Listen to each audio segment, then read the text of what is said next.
Hello दोस्तों, स्वागत है आपका मेरे यूट्यूब चैनल देवभूमि ज्ञान दर्पण में। तो भारतीय भूगोल के अंतर्गत हम देख रहे थे भारत की भूगर्भिक संरचना, जिसमें हमने देखा था प्रायद्वीपीय पठार वाला जो भाग है उसके अंतर्गत कौन कौन सी चट्टानें पाई जाती हैं। इसमें मैंने बात की थी एक ट्रिक की, आधा कुविगो। ठीक है, आप लोगों ने इसको लिख लिया होगा एंड आई होप कि आप लोगों ने इसे याद भी कर लिया होगा। तो आधा से यहाँ पे था आर्कियन, धारवाड़, कुडप्पा, विंध्य श्रेणियाँ और गोंडवाना क्रम की चट्टानें। तो इनमें से हमने आर्कियन, धारवाड़, कुडप्पा और विंध्य श्रेणियाँ पढ़ ली हैं। इनका विस्तार कहाँ कहाँ है, किस प्रकार की चट्टानें होती हैं, इनके आर्थिक महत्व क्या है, स्थिति क्या है, ये सारी चीज़ें हमने डिस्कस कर ली। तो आज की वीडियो में हम देखेंगे गोंडवाना क्रम की चट्टानें और इसके साथ साथ जो आपका दक्कन ट्रैप वाला हिस्सा है और टर्शियरी क्रम की चट्टानें, क्वाटरनरी क्रम की चट्टानें और उसके साथ ही साथ उत्तर भारत का विशाल मैदानी भाग और उत्तर भारत की विशाल पर्वतमाला, इस सब को हम इस वीडियो में कवर करेंगे। तो चलिए स्टार्ट करते हैं वीडियो। इससे पहले अगर आप लोग चैनल पर नए हैं तो चैनल को सब्सक्राइब जरूर कीजिए, बेल आइकन को प्रेस कीजिए, जिससे कि आपको लेटेस्ट नोटिफिकेशन मिल जाए। क्योंकि यहाँ पर मैं ग्रुप सी के लिए और आपका उत्तराखंड में यूके पीएससी और यूके ट्रिपल एससी के लिए जितने भी एग्जाम होते हैं उनके लिए जीएस की डीप स्टडी सीरीज चला रहा हूँ, जो कि आपके लिए बहुत ज़्यादा हेल्पफुल हो सकते हैं। तो चलिए आगे बढ़ते हैं। आज की वीडियो में हम देखेंगे गोंडवाना क्रम की चट्टानें। तो हमने देखा था आधा कुविगो में लास्ट है गोंडवाना क्रम की चट्टानें। ये सारी की सारी चट्टानें जो हैं प्रायद्वीपीय भारत में पाई जाती हैं, इसीलिए आप कह सकते हैं कि जो चट्टानें हैं आर्कियन युग की चट्टानें। ठीक है, क्योंकि आपका जो भारत है इसका दक्षिणी हिस्सा आर्कियन युग में बना हुआ है, यानी कि बहुत ही प्राचीन है, सबसे प्राचीनतम स्थलखंड। और उत्तर का जो भाग है ये आपके सबसे नवीनतम खंड है। ठीक है, जैसे हिमालय पर्वत है, उसके बाद विशाल मैदान है, ये नवीनतम खंड है। तो देखते हैं गोंडवाना क्रम की चट्टानों की क्या विशेषताएं हैं और इनकी स्थिति क्या है। तो पहला देखिए, गोंडवाना क्रम की जो चट्टान है इनका निर्माण ऊपरी कार्बोनिफेरस से जुरैसिक युग के मध्य हुआ माना जाता है। तो जो जुरैसिक युग था, जहाँ पर आपके रीढ़ वाले बड़े जंतु दिखाई दिए, जैसे डोडो डायनासोर आप लोगों ने देखे होंगे, तो डायनासोर का जो युग था उसी को जुरैसिक युग कहा जाता है। तो कार्बोनिफेरस युग से लेकर जुरैसिक युग के मध्य जो चट्टानें विकसित हुई हैं उन्हें गोंडवाना चट्टानें कहा जाता है। इन चट्टानों का अगर विस्तार देखें, पहले इन चट्टानों की हम बनावट देखें, तो ये जो चट्टानें हैं इनका निर्माण घाटियों में नदियों द्वारा एकत्र होने वाले पदार्थों, यानी कि एक तरीके से आप कह सकते हैं जो पहले से मौजूद चट्टानें थी उनके अपर्दन और निक्षेपण से ही इनका निर्माण हुआ है। अब इस समय पे आपका यहाँ पर बहुत सारे जीव जंतु बन चुके थे, जैसा कि मैंने बताया डोडो डायनासोर जैसी चीज़ें यहाँ एग्जिस्ट करने लगी थी। ठीक है, क्योंकि कार्बोनिफेरस और जुरैसिक युग में आपका धीरे धीरे जीव जंतु का विकास हुआ और बहुत बड़े विशालकाय जीव जंतु यहाँ पाए गए। तो जाहिर सी बात है इन चट्टानों में आपका जीवाश्म भी मिलते होंगे, लेकिन बहुत बड़े जीवाश्म हैं, पेड़ पौधे भी हैं, तो उनके दबने से सबसे खास बात यहाँ पे होगी कोयला मिलने लगेगा। ठीक है, तो ये चीज़ आपने ध्यान रखनी है। गोंडवाना यानी कि सीधे लिंक करना है इसे कोयले से, बहुत बार क्वेश्चन बन चुका है ऐसे। ठीक है, तो इन चट्टानों का निर्माण जल निक्षेपण के द्वारा ही हुआ है एक तरीके से, और इन चट्टानों में जीवाश्म प्राप्त होते हैं। तो ये बात हम कर चुके हैं। क्यों यहाँ पे जीवाश्म मिलने लगेंगे? क्योंकि जीवों का विकास हो चुका था और बहुत विशालकाय यहाँ पे जीव हमें प्राप्त हुए थे। तो इसके बाद जब ये जीव मरे और चट्टानों के नीचे, धूल मिट्टी के नीचे दब गए इस निक्षेपण के नीचे, तो हमें इनके जीवाश्म प्राप्त होने लगे। लेकिन बहुत ज़्यादा ताप दाब की वजह से बहुत नीचे तक ये दब गए, तो इसकी वजह से ये जो जीवाश्म हैं किस में बदल जाते हैं? कोयले में बदल जाते हैं। ठीक है, यानी कि कहने का मतलब है जीवाश्म कहने का अर्थ हुआ कार्बनिक पदार्थ। तो जो भी कार्बनिक पदार्थ है कोयले में चेंज हो जाता है। तो यहाँ पर गोंडवाना चट्टानों में भारत का 98% कोयला आपको प्राप्त होता है। ये क्वेश्चन कई बार बना हुआ है कि भारत का जो सर्वाधिक कोयला है वो किस क्रम की चट्टानों में पाया जाता है। सीधे आप लोग ध्यान रखें गोंडवाना, इससे रिलेटेड सबसे महत्वपूर्ण पॉइंट यही है। ठीक है, और दूसरा इंपॉर्टेंट पॉइंट जो पूछा जा सकता है वो इसके विस्तार से लेके पूछा जा सकता है। इनका विस्तार नॉर्मली आपका दामोदर नदी घाटी, महानदी घाटी, ये दोनों बहुत ज़्यादा महत्वपूर्ण है। इन दोनों को आपने रट लेना है। ठीक है, एक तो 98% कोयला मिलता है गोंडवाना में, दूसरा इनका मुख्य विस्तार है दामोदर नदी घाटी और महानदी घाटी में। ठीक है, इनकी स्थिति आप मैप में ज़रूर देखें।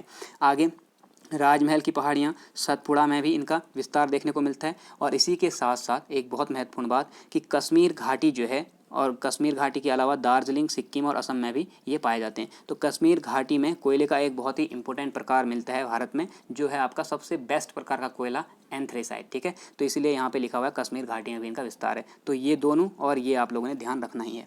अब इसका देख लेते हैं विस्तार को एक मैप में। तो देखिए जो गोंडवाना क्रम की चट्टान है वो कुछ इस प्रकार से हैं। इनका विस्तार यहाँ पे आप देख रहे हैं, थोड़ा सा दक्षिण मध्य भारत में है, फिर मध्य भारत में है, और यहाँ पे आपका उत्तर पूर्वी भारत के आसपास इनका विस्तार हमें दिखाई दे रहा है। ठीक है, तो यहाँ पर जो ये वाला हिस्सा है, ये वाला हिस्सा यहीं पे है आपकी जो दामोदर नदी घाटी का क्षेत्र है। ठीक है, और जो राजमहल की पहाड़ियाँ वाला क्षेत्र है, ठीक। और इसी के साथ साथ यहाँ पे आप लोग देखेंगे महानदी वाले का जो क्षेत्र है वो पूरा का पूरा ये वाला क्षेत्र बनता है, ठीक है। तो ये चीज़ आप लोग मैप में देख सकते हैं। आगे चलते हैं, नेक्स्ट टाइप दक्कन ट्रैप। तो जो आपकी प्रायद्वीपीय भारत की मेन चट्टानें थी आधा कुविगो, वो ख़त्म हो चुके हैं। अब दक्कन ट्रैप, टर्शियरी और क्वाटनरी आती हैं। तो आप लोग ऐसे याद कर सकते हैं, आधा कुविगो, द टर्क्वा, ठीक है। आधा कुविगो, द टर्क्वा, द से दक्कनी पठार होता है, टर से हो गया टर्शियरी, क्वा से हो गया क्वाटनरी, ठीक है। अब आप लोग ऐसे भी ध्यान रखेंगे कि दक्कन जो है सॉरी ये जो आधा कुविगो ख़त्म होता है, इसके बाद दक्कन में ख़त्म होता है, उत्तर से चलता है नीचे की ओर, आधा कुविगो, गो मतलब जाना, नीचे की ओर गए। लेकिन यहाँ पे क्या है, 3 4, ठीक है। टर्शियरी और क्वाटनरी 3 और 4 हुए, तो ऐसे करके भी याद रख सकते हैं और द टर्क्वा करके भी याद रख सकते हैं। तो दक्कन ट्रैप देखिए, दक्कन मतलब होता है दक्षिण भारत, सीधे सीधे आप समझ सकते हैं। ट्रैप क्यों कहा जाता है इसे, आगे बात करते हैं। देखिए क्रीटेशियस युग में, ये ध्यान रखना है किस युग की बात हो रही है, क्योंकि एग्जाम में क्वेश्चन बन सकता है, कंफ्यूज करने के लिए दे देगा कि जुरैसिक युग के अंत में, लेकिन आपको ध्यान रखना है कि जुरैसिक नहीं, क्रीटेशियस है, ठीक है। तो क्रीटेशियस युग के अंत में प्रायद्वीपीय भारत के पश्चिमी भाग में, अर्थात जो आपका महाराष्ट्र वाला क्षेत्र है, ठीक है, गुजरात वाला क्षेत्र है, उसकी बात हो रही है। इस पश्चिमी भाग में व्यापक ज्वालामुखी क्रियाएं हुई। आप जानते हैं ज्वालामुखी से क्या होता है, ज्वालामुखी फटेगा, उद्गार होगा, तो उसमें जो मैग्मा है वो बाहर निकल के लावा बनेगा, ठीक है, यानी कि लावा बाहर आएगा। और ये जो बाहर आया ये था आपका बेसाल्ट लावा, ठीक है।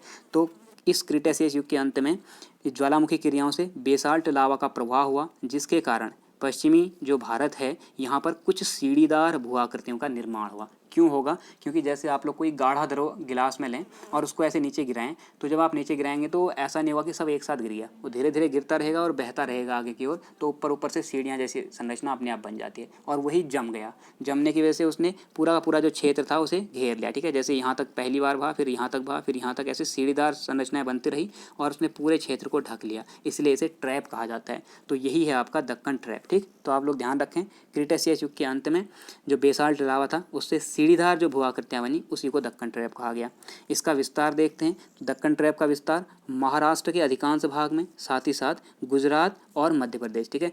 तो मध्य प्रदेश का जो दक्षिण पश्चिम वाला एरिया है यहाँ पर इसका अधिकांश विस्तार पाया जाता है। मैप से इसे देख लेते हैं। देखिए ये जो आपका दक्षिण पश्चिम वाला भारत दिखाई दे रहा है, यहाँ पे ये है आपका दक्कन ट्रैप का विस्तार। तो इसमें गुजरात में दिखाई दे रहा है आपको, इसके साथ साथ महाराष्ट्र का अधिकांश भाग इससे भरा हुआ है। और जो ये मध्य प्रदेश है इसका दक्षिण पश्चिम वाला एरिया, यानी कि ये जो एरिया है, ये पूरा एरिया, ये किसके अंदर है, मध्य प्रदेश के अंदर। और ये महाराष्ट्र देखिए, महाराष्ट्र तो पूरा ही कवर है, ठीक है। तो यहाँ तक इसका विस्तार है। और ये कैसे फैला, लावा बाहर निकला और बहते रहा, जहाँ तक बहा वहाँ पे सेट हुआ तो एक संरचना बनी, इसी को दक्कन ट्रैप कहा गया, ठीक। अब इस दक्कन ट्रैप के बारे में कुछ खास बातें देख लेते हैं, जैसे कि दक्कन ट्रैप में सैलों से, जो यहाँ पे चट्टानें बनी इन दक्कन ट्रैप से, इन सैलों से भवन और सड़क निर्माण की सामग्री प्राप्त होती है, ठीक है, अच्छी सामग्री। जैसे इनमें क्वार्ट्ज पत्थर है, बॉक्साइट है तथा अर्धमूल्य पत्थर प्राप्त होते हैं। तो ध्यान रखना, जो आपका दक्कन ट्रैप वाला एरिया है, दक्कन ट्रैप की जो चट्टानें हैं, इन चट्टानों से हमें मुख्यतः क्या मिलता है, भवन निर्माण और सड़क निर्माण की सामग्री। इसके साथ साथ बहुत ज़्यादा इंपॉर्टेंट बात होगी कि जो ये संरचना है इसमें हमने कहा लावा बाहर निकला, तो कैसा लावा था, बेसाल्ट लावा, ठीक है, मेनली। तो यहाँ पर यह संरचना है अत्यधिक कठोर बेसाल्ट एवं डोलोमाइट चट्टानों से निर्मित है। ये जो चट्टानें हैं बेसाल्ट लावा से निर्मित और डोलोमाइट से निर्मित चट्टानें, ये बहुत ज़्यादा कठोर हैं, इतनी कठोर कि इनका क्षरण बहुत धीमी गति से होता है, ठीक है।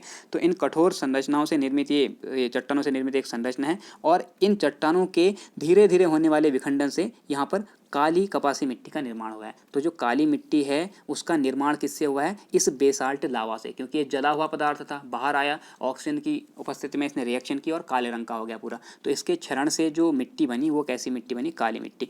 इसी मिट्टी को काली कपासी मिट्टी या फिर रेगुर मिट्टी कहते हैं। तो यहाँ से क्वेश्चन कई बार पूछा जाता है, रेगुर मिट्टी किसे कहते हैं, रेगुर मिट्टी का सर्वाधिक विस्तार क्षेत्र कौन सा है, तो अभी आपने देखा महाराष्ट्र का अधिकांश क्षेत्र, इसके साथ साथ गुजरात और मध्य प्रदेश का दक्षिण पश्चिमी भाग, ठीक है। तो यहाँ पे रेगुर मिट्टी मिलेगी। और इसे काली कपासी मिट्टी क्यों कहते हैं, क्योंकि कपास की खेती के लिए सर्वाधिक उपयुक्त मृदा मानी जाती है। कई बार पूछा गया प्रश्न, कपास की खेती के लिए सर्वाधिक उपयुक्त मृदा कौन सी होगी, काली मिट्टी, ठीक है। तो इसका निर्माण कहाँ हुआ है, पश्चिमी भारत में। आगे चलते हैं, टर्शियरी क्रम की चट्टानें। तो टर्शियरी क्रम मैंने बताया था, टर्शियरी और क्वाटरनरी दो क्रम आएंगे। टर्शियरी क्रम में आपका जो है हिमालय पर्वत का निर्माण आया, और क्वाटरनरी क्रम में मेनली आपका जो हिमालय पर्वत के दक्षिण में मैदानी भाग है इसका विस्तार हुआ, ठीक है। इसका फ्लो चार्ट मैं बना नहीं पाया तो उसके लिए माफ़ी चाहूँगा, लेकिन आप लोग ऐसे ही समझ लेंगे यहाँ पे, ठीक, मैप से समझेंगे।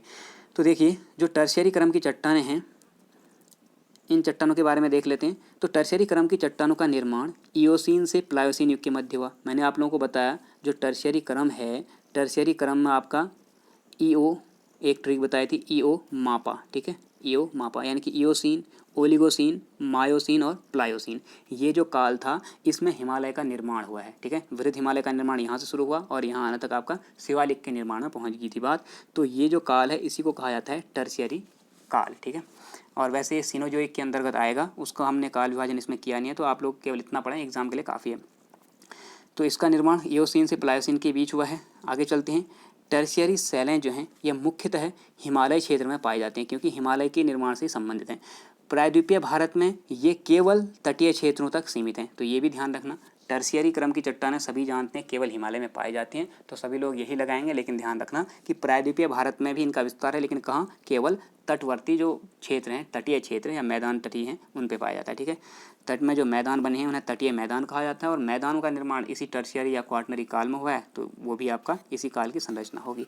तो टर्शियरी चट्टानें यहाँ पे दिखाई दे रही हैं आपको, ये वाली जो चट्टानें हैं वो टर्शियरी हैं, ठीक है, यानी कि सीधे सीधे आप कह सकते हैं हिमालय पर्वत, ठीक है। तो ये हिमालय का विस्तार है।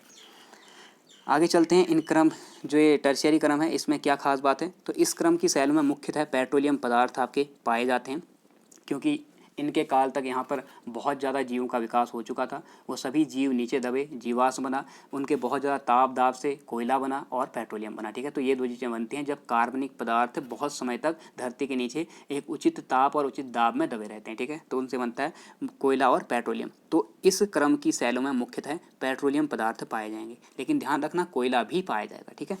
कश्मीर से कुमाऊँ तक के क्षेत्र में इस क्रम को लीलांग क्रम के नाम से जाना जाता है। ये प्रश्न पूछा गया है पहले, इसीलिए आप लोग ध्यान रखें कि किस क्रम की चट्टानों को कश्मीर से कुमाऊँ क्षेत्र में लीलांग क्रम कहा जाता है। बहुत आसानी से बता सकते हैं, क्योंकि यहाँ हिमालय पाया जाता है और हिमालय का विकास किस में हुआ है, टर्शियरी काल में, ठीक है।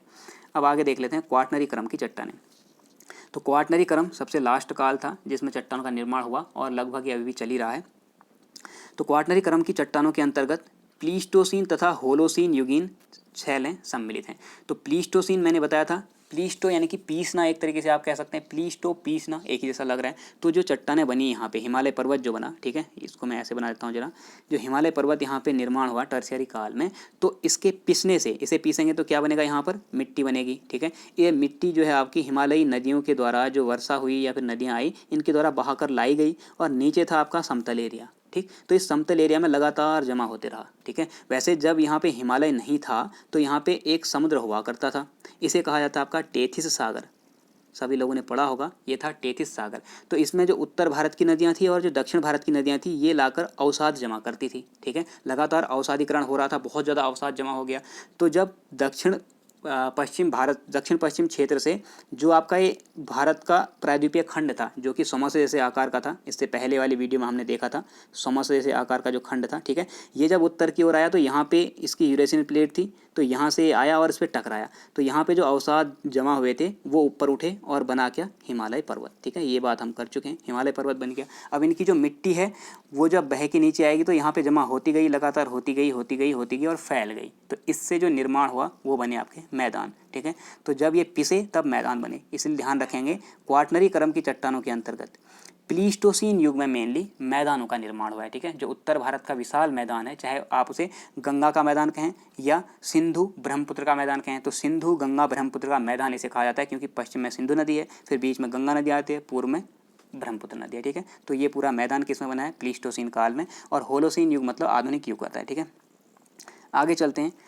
प्लीस्टोसीन क्रम की शैलों का विस्तार कश्मीर घाटी, झेलम घाटी, गंगा ब्रह्मपुत्र, नर्मदा, ताप्ती, महानदी, गोदावरी तथा कृष्णा नदी की ऊपरी घाटियों में मिलता है। तो ध्यान रखें, जो प्लीस्टोसीन क्रम की चट्टानें हैं, ठीक है, क्वाटरनरी क्रम की, इनका विस्तार उत्तर भारत में देखें तो कश्मीर घाटी में मेनली मिलता है, और कश्मीर में आपका झेलम, चिनाब, रावी, व्यास, सतलज, ये सारी नदियाँ बहती हैं, तो इन घाटियों में मिलेगा। प्लस उत्तराखंड की ओर आएँ तो गंगा नदी की घाटी में मिलेगा, और उससे आगे की ओर चले जाएँ तो ब्रह्मपुत्र नदी घाटी में मिलेगा। और दक्षिण भारत की बात करें तो नर्मदा, ताप्ती, महानदी, गोदावरी और कृष्णा जो नदियाँ हैं, इन क्षेत्रों में, इनकी ऊपरी घाटियों में प्लीस्टोसीन क्रम की शैलें मिलती हैं, ठीक।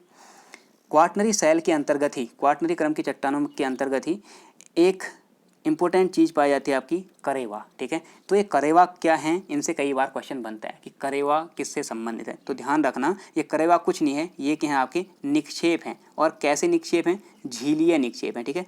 जो आपका ये जम्मू कश्मीर वाला एरिया है, यहाँ पे जो आपका हिमालयी श्रेणियाँ पाई जाती हैं, जैसे पीर पंजाल श्रेणी है, ठीक है। मैं मेन एक ही श्रेणी की बात करता हूँ और ये आपका एग्जाम में पूछा भी गया है। तो जो आपकी पीर पंजाल श्रेणी है, इस पीर पंजाल श्रेणी की जो ढालें होती हैं, इन ढालों में बर्फ़ बहुत ज़्यादा मात्रा में रहती है। तो जगह जगह गड्ढे होने की वजह से बर्फ़ पिघली और क्या बनेगी, झील बन गई, ठीक है, समझना, झील बन गई। अब इन झीलों में क्या हुआ कि झीलों के किनारे किनारे हमने देखा कि निक्षेप हमें प्राप्त हो रहे हैं, अर्थात कहीं ना कहीं से मिट्टी का कटाव हो रहा है, चीज़ें टूट फूट रही हैं और वो धीरे धीरे बह के इन झीलों के आसपास इकट्ठा हो रहे हैं।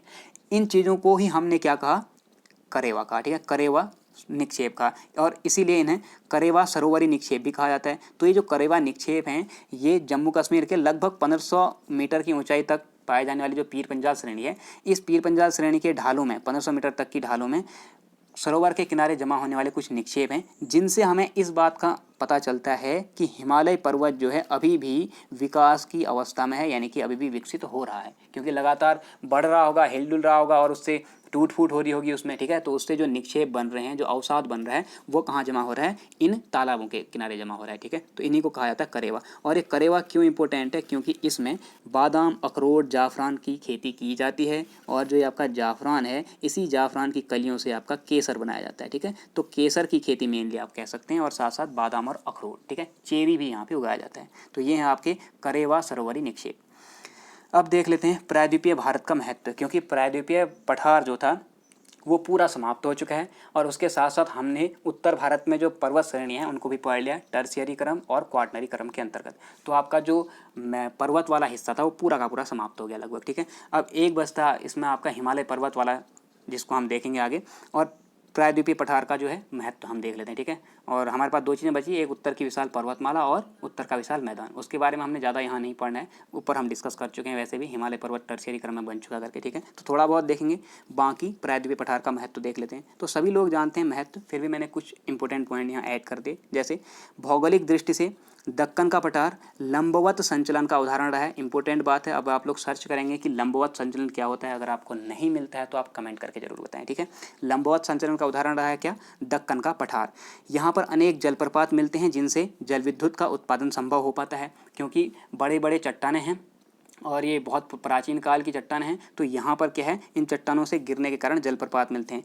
भारत का सबसे ऊंचा जलप्रपात यहीं दक्षिण भारत में है, जिसकी ऊंचाई 455 मीटर के आसपास है। आप मुझे उसका नाम बताएंगे कमेंट करके, ठीक है, कि कौन सा जलप्रपात है जिसकी ऊंचाई 455 मीटर है और भारत का सबसे ऊँचा जलप्रपात है।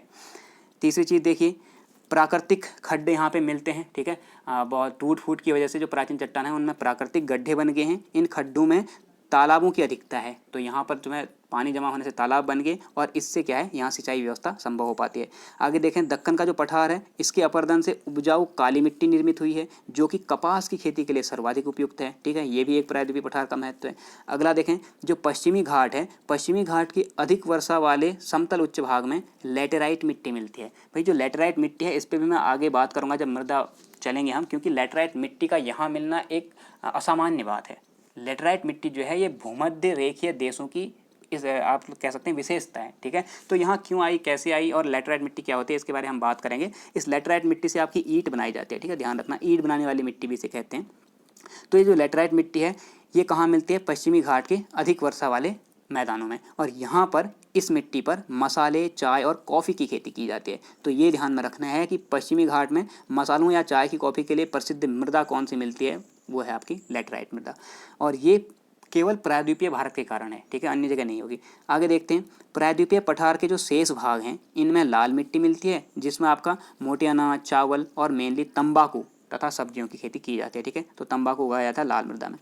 आगे देखें इसका महत्व, पश्चिमी घाट के जो अत्यधिक वर्षा वाले क्षेत्र हैं इनमें आर्थिक दृष्टि से महत्वपूर्ण सदाहरित वन मिलते हैं। जो आपके सदाबहार वन हैं जिनसे कि बहुत ज़्यादा हमें आर्थिक लाभ होता है, वो पाए जाते हैं। जैसे आपका है सागौन, ठीक है, काफ़ी महंगी लकड़ी, देवदार, आबनूस, महोगनी, चंदन, इनमें मेनली मैं आपको बता दूंगा कि पुष्पा वाली मूवी वाला जो लाल चंदन है वो उत्तर भारत में नहीं होता है। उसका कारण यही है कि ये जो है अत्यधिक वर्षा वाले क्षेत्रों में होता है, जो कि दक्षिण भारत की विशेषता है। ठीक है, तो पश्चिमी घाट के जो अत्यधिक वर्षा वाले वन हैं यहाँ पे लाल चंदन भी मिलता है, बांस आदि मिलते हैं। ठीक है, जो आर्थिक दृष्टि से काफ़ी महत्वपूर्ण है। आगे देखिए, कम वर्षा वाले जो क्षेत्र बचेंगे यहाँ जहाँ अधिक वर्षा नहीं होती, यहाँ पर आपकी घास भूमियाँ मिलती हैं, तो इससे क्या होगा, पशुपालन संभव होगा। ठीक है, आगे देखें, प्रायद्वीपीय भारत जैसे कि मैंने बताया ये आपका आग्नेय शैलों से बना है, तो एक तरीके से खनिज संसाधनों में बहुत ज़्यादा संपन्न होगा। कौन कौन से खनिज मिलेंगे, सोना, तांबा, लोहा, यूरेनियम, बॉक्साइट, कोयला, मैग्नीज आदि, ये सारे खनिज प्रायद्वीपीय भारत में पाए जाते हैं। इनमें से आपको एक चीज़ बता दूं, KGF मूवी सब ने देखी होगी। ठीक है, सभी लोगों ने KGF देख चुके हैं। तो इसका फुल फॉर्म क्या है, कोलार गोल्ड फील्ड्स, यानी कि कोलार की सोने की खानें। कोलार और हट्टी की जो सोने की खानें हैं ये आपकी कर्नाटक में पाई जाती हैं, अर्थात प्रायद्वीपीय भारत का भाग। तो प्रायद्वीपीय भारत जो है खनिजों में संपन्न है, और कारण क्या है, आग्नेय शैलों का होना। आगे देखें, छोटा नागपुर का जो पठार है इसको भारत का रूर प्रदेश कहा जाता है। अब आप मुझे ये भी कमेंट करके बताएं, खुद के लिए सर्च करना, मेरे लिए नहीं करना है, कि रूर जो है ये किस देश का क्षेत्र है। ठीक, और क्यों प्रसिद्ध है ये तो आप समझ ही गए होंगे। छोटा नागपुर को भारत का रूर कहते हैं क्योंकि यहाँ खनिज संसाधनों के विपुल भंडार हैं। तो खनिज संसाधन बहुत ज़्यादा होने की वजह से इसे रूर प्रदेश कहते हैं। तो आपने ये ढूंढना है कि जो रूर है ये किस देश का क्षेत्र है जहाँ खनिज संसाधन ज़्यादा पाए जाते हैं। ठीक है, ये आपके लिए होमवर्क हो गया।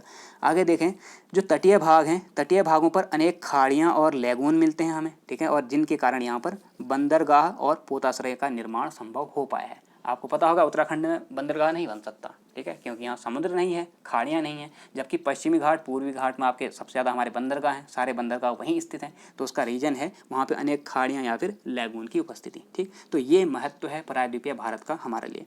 अब हम चलते हैं अपने दूसरे डिवीजन पर। हमने 3 डिवीजन पढ़े थे, भारत की जो स्थलाकृति हैं उनको 3 भागों में बांटा था। एक था प्रायद्वीप का पठार, दूसरा था आपका उत्तर की विशाल पर्वतमाला, और तीसरा था उत्तर भारत के विशाल मैदान। ठीक है, तो 3 चीज़ें हमने पढ़ी थी, एक हम खत्म कर चुके हैं, दूसरा और तीसरा हमने पढ़ना है।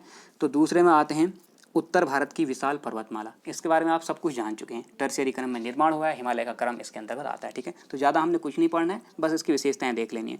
पहला देखो, भारत के उत्तर में हिमालय की विशाल पर्वत श्रृंखला स्थित है जो इसकी प्राकृतिक और राजनीतिक सीमा बनाती है। ठीक है, तो ये चीज़ आप जानते हैं। हम एक मैप में देख लेते हैं, यहाँ पे तीनों भाग में एक बार दिखा देता हूँ आप लोगों को। ये है आपके उत्तर भारत की विशाल पर्वतमाला जो कि यहाँ से यहाँ तक पूरी फैली हुई है, ये है। ठीक, इसके नीचे आएगा ये पूरा का पूरा जो ग्रीन एरिया है, यहाँ भी जा रहा है, यहाँ भी आ रहा है पूरा, यहाँ भी आ रहा है, यहाँ भी आ रहा है। ठीक है, ये है आपका मैदान। तो इसमें ये वाला जो क्षेत्र आया मेनली ये आया उत्तर भारत का विशाल मैदान। और तीसरा हमने पढ़ा प्रायद्वीपीय पठार, तो ये वाला जो क्षेत्र बचा हुआ ये प्रायद्वीपीय पठार है। ठीक है, तो मैं एक एक करके अगर बताऊँ तो ये है आपकी उत्तर की विशाल पर्वतमाला जिसमें हिमालय आता है। फिर दूसरा ये है आपके उत्तर भारत के विशाल मैदान जो यहाँ से फैले हैं और यहाँ तक असम के मैदान तक जाते हैं। ठीक है, और तीसरा है आपका प्रायद्वीपीय खंड जो कि हमने पढ़ लिया है, वो ये वाला है। ठीक, तो ये 3 संरचना हम पढ़ने वाले हैं। अब देखें, उत्तर भारत की विशाल पर्वतमाला के बारे में पढ़ रहे हैं हम। तो हमने देख लिया कि भैया जो हिमालय पर्वत है ये भारत के सबसे उत्तरी हिस्से में पूरा पूर्व से पश्चिम में फैला हुआ है, जो भारत की राजनीतिक और भौगोलिक सीमा निर्धारित करता है। ठीक है, इसके और भी बहुत ज़्यादा विशेषताएं हैं, उनको हम देख लेते हैं। देखो, भारत की जलवायु को निर्धारित करने में इसकी महत्वपूर्ण भूमिका है। तो जलवायु को ये कैसे निर्धारित करेगा, कैसे भारत की जलवायु को ये प्रभावित करता है, उसको अगर आप समझें तो सभी जानते होंगे कि जो मानसून आता है वो यहाँ से आता है ना, नीचे आपका हिंद महासागर से चला और ऐसे अरब सागर से होते हुए यहाँ को प्रवेश करता है। तो जो आपका मानसून आता है इस सीज़न में, अभी बरसात का सीज़न चल रहा है अभी, तो इस सीज़न में जो आएगा ये आपके दक्षिण पश्चिमी जो हमारा खंड है, दक्षिण पश्चिम एरिया है, जो इस क्षेत्र से प्रवेश करता है और यहाँ से होते हुए पूरे भारत में ये फैलता है। ठीक है, तो जब यहाँ से हवाएं चल के आती हैं अपने साथ नमी लेके, तो ये यहाँ पर स्थित जो भी पर्वत श्रेणियाँ हैं उनसे टकराएंगी, और जब पर्वत श्रेणी से टकराएगी हवा ऊपर उठेगी तभी बारिश होगी। अब यहाँ पे अरावली रेंज ऐसे फैली है, तो यहाँ से जो हवाएं आ रही होंगी वो सीधे गुजर जाएंगी, तो पश्चिमी राजस्थान का हिस्सा रेगिस्तान बन गया। लेकिन जब ये यहाँ पे टकराते हैं हिमालय से, तो ऊपर उठ के यहाँ पे वर्षा करते हैं खूब सारी। ठीक है, सारी बरसात होती है, तो इस वजह से ये क्षेत्र काफ़ी उपजाऊ है और उपजाऊ मैदान बन गया। पानी की मात्रा भी यहाँ पे ज़्यादा है, और आपने पढ़ा होगा जो तराई के मैदान होते हैं उनमें तो पाताल तोड़ कुएँ भी पाए जाते हैं। ठीक, तो ये किस कारण से संभव है, हिमालय। अगर हिमालय नहीं होता तो ये हवाएं यहाँ से पार चले जाती और अगले देश में बारिश करती। ऐसे ही देखो, जाड़ों के सीज़न में शीतकालीन जो वर्षा होती है उत्तर भारत में, मेनली हम उत्तराखंड की बात करें या फिर कश्मीर की बात करें, तो यहाँ शीतकाल में जो बारिश होती है वो किससे होती है उसे भी समझें।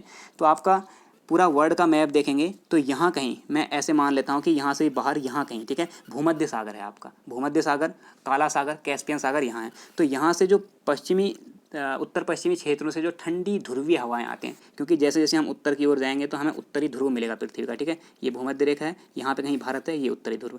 तो यहाँ से जो ध्रुवीय हवाएं आएंगी, बर्फीली हवाएं, वो यहाँ से जब आती हैं तो हिमालय पर्वत उनके सामने उनके समानांतर क्रम में अरेंज रहता है। तो इससे आधी हवाएं तो ऊपर की ओर चले जाते हैं, पीछे की ओर, आधी हवाएं यहाँ को आती हैं।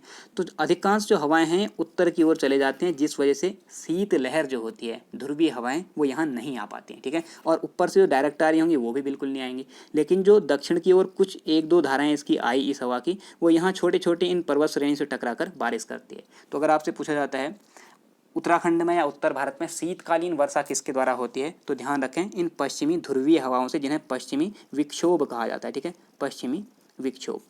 तो ये चीज़ आप ध्यान में रखें। इसलिए ये आपका जलवायु के निर्धारण में बहुत ज़्यादा महत्वपूर्ण है। अगर ये नहीं होता तो शीतकाल में हम ध्रुवीय हवाओं से प्रभावित होते और ग्रीष्मकाल में यहाँ बारिश नहीं होती, ठीक है, तो दिक्कत हो जाती। ऐसे ही देखो यहाँ से जो लौटता हुआ मानसून होगा वो यहाँ पे टकराएगा, यहाँ पे जो पर्वत श्रेणियाँ हैं हिमालय की, इनसे टकराएगा, बंगाल की खाड़ी से पानी लेगा तो वापस होकर यहाँ पे बारिश करेगा, ठीक है। और सबसे ज़्यादा बारिश जो लौटते मानसून से होगी, यहाँ से मानसून आया, बंगाल की खाड़ी से पानी लिया, इससे टकराया और वापस आके तमिल जो आपका ये आंध्र प्रदेश वाला तट है, यानी कि इसे कहा जाता है आपका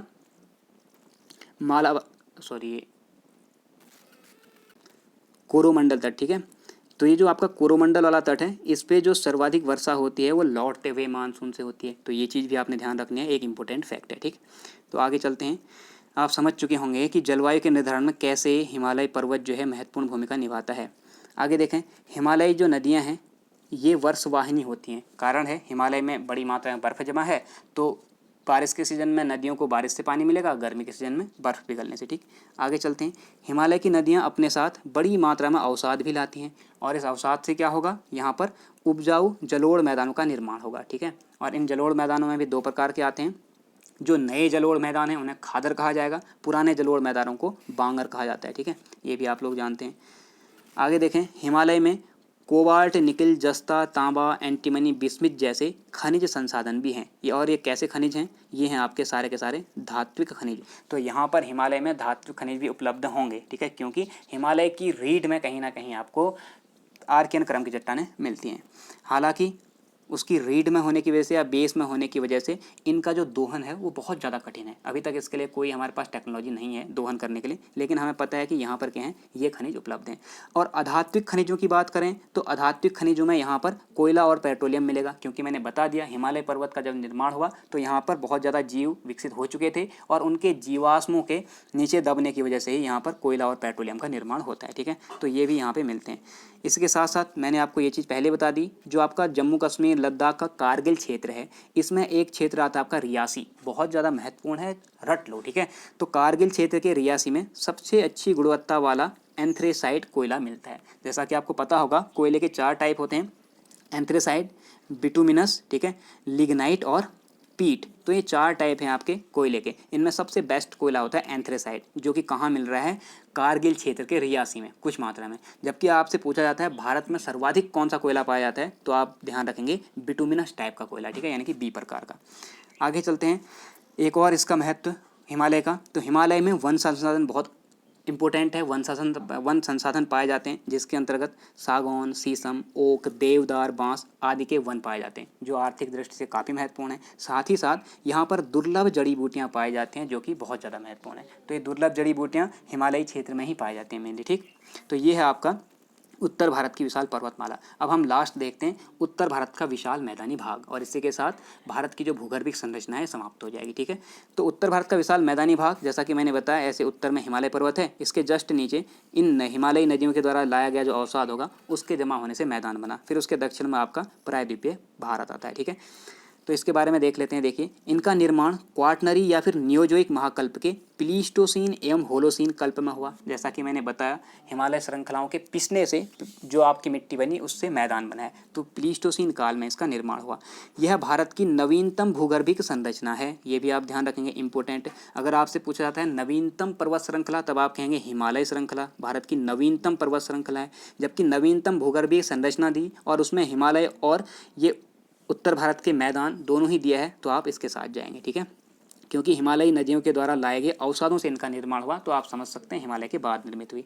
आगे चलिए, टेथिस भूषण नदी, मैंने आपको बता दिया टेथिस सागर कहाँ था। जो हिमालय आज बना है यहाँ पे पहले टेथिस सागर था, और यहाँ पे उत्तर भारत और दक्षिण भारत की नदियाँ मिलती थी। इसमें अवसाद जमा होने से ही फिर यहाँ पे हिमालय पर्वत उठा और उसके दक्षिण में आपका मैदान बन गया। ठीक है, तो टेथिस भूषण नदी के निरंतर सकरा और छिछला होने से और हिमालयी तथा प्रायद्वीपीय भारत की नदियों द्वारा लाए गए अवसादों के जमाव से यह मैदानी भाग निर्मित हुआ है। तो ये भी आप ध्यान रखें। इसके पुराने जलोढ़ बांगर और नए जलोढ़ खादर कहलाते हैं। ठीक है, तो जो नए जलोढ़ होंगे ना, नया नया वहाँ पे ऑर्गेनिक मटेरियल आया हुआ है, तो उसमें ज़्यादा अच्छी उपज होगी। और खेतों में अच्छी उपज कब होती है? जब हम खाद डालते हैं, तो अच्छी उपज वाला खादर कहलाएगा मैदान, और बांगर यानी कि पुराना मैदान। ठीक है, आगे ध्यान रखें, इस मैदानी भाग में प्राचीन वन प्रदेश दब जाने से जो पहले नए नए जीव बने और नए नए जो वनस्पतियां डेवलप हुई, उन वनस्पतियों के दब जाने के कारण ही इन मैदानी भागों में कोयला और पेट्रोलियम के क्षेत्र भी मिलते हैं। ठीक है, तो ये था आपका उत्तर भारत का विशाल मैदानी भाग। तो यहाँ पे समाप्त होता है आपका भारतीय भूगोल का दूसरा चैप्टर, भारत की भूगर्भिक संरचना। वीडियो कैसी लगी कमेंट करके ज़रूर बताएं। तो आज की वीडियो में इतना ही, मिलते हैं नेक्स्ट वीडियो में। अपना ध्यान रखें, थैंक यू।